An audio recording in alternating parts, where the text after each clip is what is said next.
guys, I just got done watching the second episode of 20th Century Fox's and Marvel's The Gifted show. So, one thing I actually forgot to mention about the first episode, guys, I'm really sorry, was that there was a very, very small Stan Lee cameo, and this meant quite a bit to me. I'm really surprised, and I'm quite annoyed that I forgot to talk about that in the first episode, guys, because it's been 3 years since Endgame. Wow.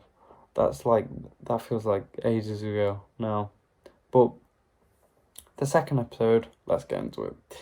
So this episode was directed by Len Wiseman, and you can see the influence that he's had from Bryan Singer, because the character Blink is in this sort of submissive state, and she's like shooting portals everywhere, and it looked like something out of Days of Future Past. The scenes with Blink were amazing, but obviously her character, it sets up a lot for the future, I think, of this show, because she keeps on opening a portal to this road.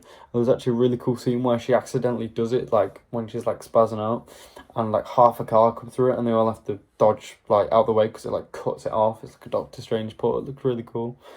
I thought those scenes were really good, and I really want to know where this road is, because she did it like 4 times, and when sorry, yeah, there will be spoilers, by the way, when they actually like save her and they get the medication, because Caitlin and Eclipse and they sneak into this hospital and they get her this medication, and when they give her this medication, she wakes up and she doesn't remember like throwing all these crazy portals everywhere.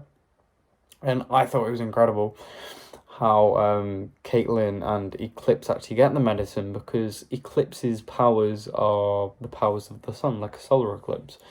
They basically sneak into this sort of hospital, because in the first episode, I was gonna say if it was this episode or not, but no, in the first episode he gets shot, and like you can see like a little glare of light coming through it, and it really shows off his powers. He like heats up a door as they're escaping the hospital, and this policeman goes to touch it and like burns his whole hand. That was really cool.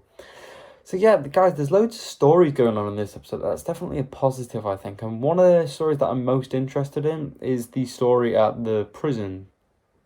And there's so many prisons in Marvel Comics and DC Comics. I'm not too sure where this one is. I'll try and see if I can figure out in the third episode for you guys. But the dad and Polaris, I think they're both in the same prison. And there's a great scene with Polaris where she finds out the collar on her neck is actually dampening her powers. If you guys remember from Deadpool 2, when Deadpool's getting transferred with Cable and the kid, they had similar colours, and I'm pretty sure, but obviously this took place before Deadpool 2, so maybe that's where they got the idea from, I don't know. But yeah, there's a great scene where Polaris finds out that she can't use her powers in prison, and this nasty woman kicks her in the stomach, and obviously, remember guys, she turns out to be pregnant in this episode, and that blew my mind. I thought that was crazy. And yeah, so she pretty much gets cheeky to this woman that's sort of like the king of the yard, and she gets thrown in a locker and she's got blood all over her hair and stuff. So when she goes to the shower and she cleans it, her hair goes green like it is in the comics, and I thought that was really cool, because obviously we know she's Wanda's half sister, and she's got like sort of red hair and her powers are red, and Polaris is green. So I really hope that they sort of dive more into that and maybe name drop Wanda, because honestly I can't really remember this series, guys. As I mentioned last episode, I've actually seen this series, but it was a very, very long time ago.